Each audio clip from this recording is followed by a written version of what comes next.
A very warm welcome to everyone. I am Aditi from Saraswati Institute of Medical Sciences and I am here with the topic Anatomy of Kidneys.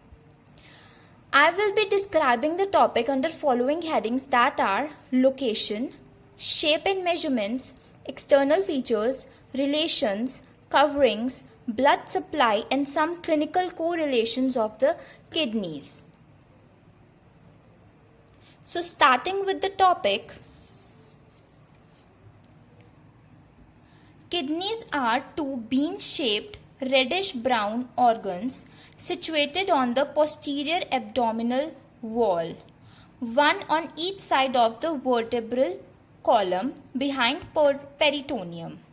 The location of the kidneys are they occupy epigastric, hypochondric, umbilical and lumbar regions. Vertically, they extend from upper surface of T12 vertebra to central body of L3 vertebra, that is from T12 to L3. The location of right kidney is slightly lower than that of the left kidney due to the presence of liver here. The left kidney is nearer to the median plane than the right kidney. The upper pole are 2.5 cm away from median plane, hilum 5 cm and the lower poles are 7.5 cm away. Coming to the shape and measurements of the kidney, it is a bean-shaped organ. Length 11 cm, whereas left kidney is slightly longer and narrower. The width is 6 cm and thickness of the kidney, which is anterior-posteriorly, is 3 cm.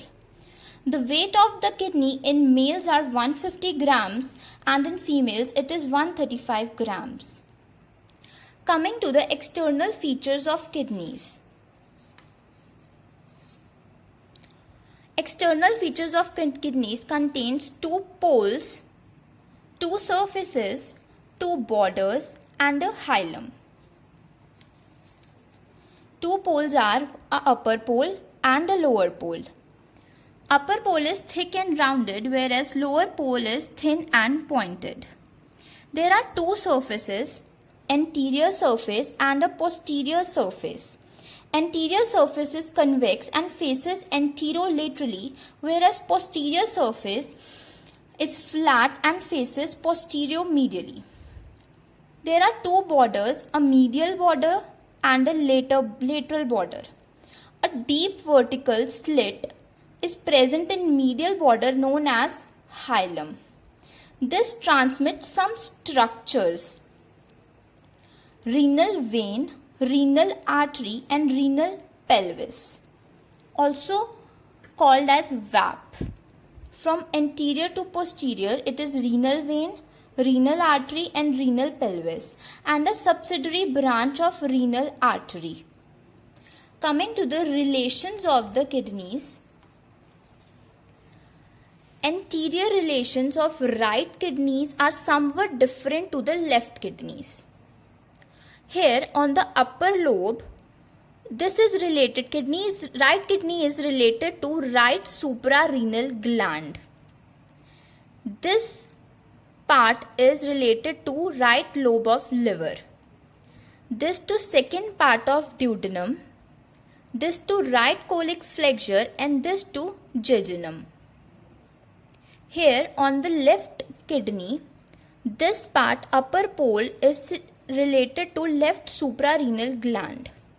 This part is related to spleen, this to stomach, this to pancreas, this to left colic flexure and this one to jejunum. Coming to posterior relations of the kidneys. Here 4 muscles, 3 nerves and 1 rib on the left kidney and 2 ribs on the right kidney are related. 4 muscles are the diaphragm, psoas major, quadratus lumborum and transverse abdominis. Three nerves related here are subcostal nerve with vessels, iliohypogastric nerve, and ilioinguinal nerve.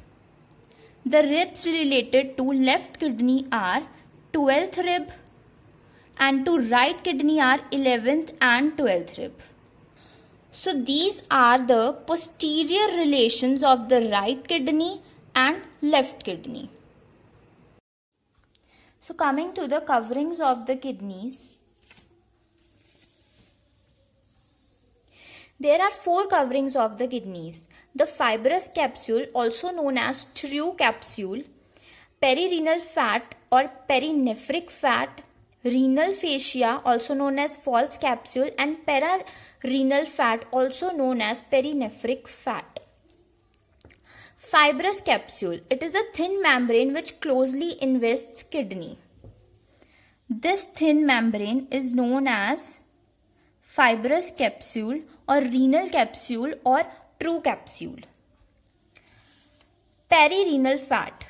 It is a layer of adipose tissue surrounding fibrous capsule. This layer is known as perinephric fat or perirenal fat. Renal fascia, also known as false capsule. This is a fibroareolar sheath which surrounds kidney and perirenal fat. This fascia is known as renal fascia or false capsule. So the last one is pararenal fat. This one. This is a layer of fat outside renal fascia. Coming to the blood supply of kidneys. So this chart contains the blood supply of kidneys. Starting from the abdominal aorta to renal artery, then to 5 segmental arteries, going to each segmental artery, lobar artery, interlobar artery, arcuate artery, interlobular artery, afferent arteriole, glomerulus, efferent arteriole, to peritubular plexus, intralobular vein, arcuate vein, interlobar vein, lobar vein, segmental vein, 5 segmental vein, renal vein to inferior vena cava, also known as IVC. So last one is some clinical correlations of the kidneys. Horseshoe kidney. This is found in 1 in 800 people. The fusion of the lower poles occurs in this clinical condition, but the ureter passes anterior to isthmus. So this is a horseshoe kidney. And the second one is polycystic kidneys. Due to luminal continuity between nephrons and collecting tubules fails, urine accumulation starts in tubules due to lack of outlet. So the result is that it undergoes cystic enlargements like this. So these are known as polycystic kidneys. So here my topic ends. Thank you.